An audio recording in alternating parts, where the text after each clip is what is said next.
दोस्तों doctor Ambedkar annihilation of caste में लिखते हैं कि समाज परिवर्तन का कार्य करने वाले जो लोग हैं उनके दोस्त से ज़्यादा दुश्मन या आलोचक होते हैं, और यही बात डॉक्टर अंबेडकर पर भी लागू होती है। डॉक्टर अंबेडकर की कही इस बात का उदाहरण मैं आपको इसी वीडियो के माध्यम से बताने वाला हूँ।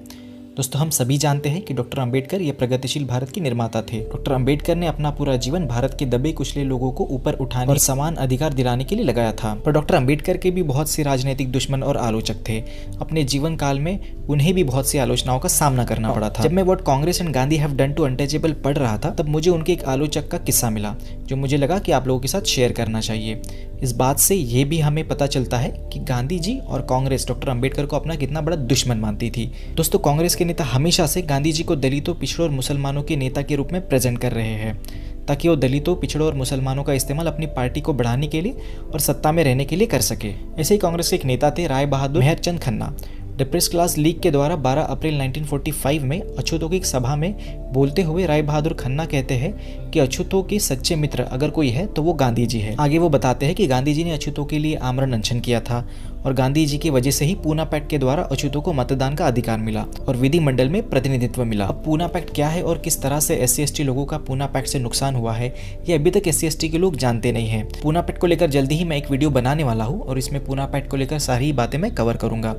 आगे राय बहादुर खन्ना कहते हैं कि मैं जानता हूं कि कुछ लोग डॉक्टर अंबेडकर के पीछे भी जा रहे हैं। अब यहाँ वो डॉक्टर अंबेडकर पर बहुत बड़ा आरोप लगाते हैं और कहते हैं कि डॉक्टर अंबेडकर ये अंग्रेजों के द्वारा तैयार किए हुए व्यक्ति है। डॉक्टर अंबेडकर अछूतों का इस्तेमाल भारत में ब्रिटिश साम्राज्य को मजबूत करने के लिए कर रहे हैं। अब डॉक्टर अंबेडकर ब्रिटिशों के लिए काम करते थे या नहीं करते थे, ये कितना बड़ा प्रोपेगेंडा है ये तो हम सभी जानते हैं। पर शायद राय बहादुर खन्ना ये नहीं जानते थे कि उनके ही पार्टी के एक बड़े नेता बाल गंगाधर तिलक कहते थे कि अगर ब्रिटिश हम पढ़े लिखे लोगों को अगर अपने शासन प्रशासन में हिस्सेदारी देते हैं तो ब्रिटिश को भारत छोड़ने की जरूरत नहीं है और ब्रिटिश राज के ही अंदर हम हमारा राज स्थापन करेंगे। आगे राय बहादुर अछूतों को आगाह करते हुए कहते हैं कि मैं आप सभी से अपील करता हूँ अपने सच्चे मित्र और स्वयं घोषित नेताओं में फर्क करना सीखिए। अब यहाँ पर राय बहादुर खन्ना डॉक्टर अंबेडकर को स्वयं घोषित नेता और गांधी जी को अछूतों के सच्चे नेता बताते हैं, जो सबसे बड़ा झूठ और प्रोपेगेंडा है। यहाँ भी शायद राय बहादुर जी नहीं जानते थे कि गांधी जी ये वर्ना सिस्टम के समर्थक है और उसी वर्ना सिस्टम ने देश के करोड़ों लोगों को अछूत और शूद्र बनाया। दोस्तों इस तरह की गंभीर आरोप राय बहादुर डॉक्टर अंबेडकर पर लगाते हैं। अब वैसे तो डॉक्टर अंबेडकर अपने आलोचकों को जवाब देने लायक नहीं समझते थे,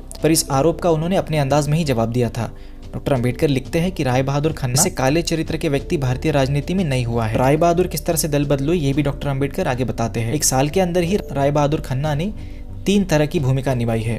शुरुआत उन्होंने हिंदू महासभा के सेक्रेटरी पद से की, उसके बाद वो ब्रिटिशों के एजेंट की तरह काम करने लगे और विदेश जाकर अमेरिकन और ब्रिटिश लोगों को भारत में चल रहे युद्ध की तैयारी की खबर पहुंचा रहे थे और अब राय बहादुर कांग्रेस के एजेंट बने हैं। डॉक्टर अंबेडकर राय बहादुर पर तंज कसते हुए लिखते हैं कि राय बहादुर कोई भी कार्य शुरू तो कर लेते हैं पर उसको खत्म करने की क्षमता उनके अंदर नहीं है। इससे हमें ये तो पता चलता है कि गांधी जी और उनके चेले किस तरह से निचले स्तर पर जाकर दुष्प्रचार करते थे और यह सारा प्रचार अछूतों को भ्रमित करने के लिए वो कर रहे हैं, ऐसा डॉक्टर अंबेडकर लिखते हैं। दोस्तों इस वीडियो में बस इतना ही। अगर आपको ये मेरा काम जरा भी अच्छा लगता है तो इस वीडियो को लाइक जरूर कीजिएगा, चैनल को सब्सक्राइब करके बेल आइकन जरूर दबाइएगा। मिलते हैं अगली वीडियो में। वीडियो देखने के लिए धन्यवाद।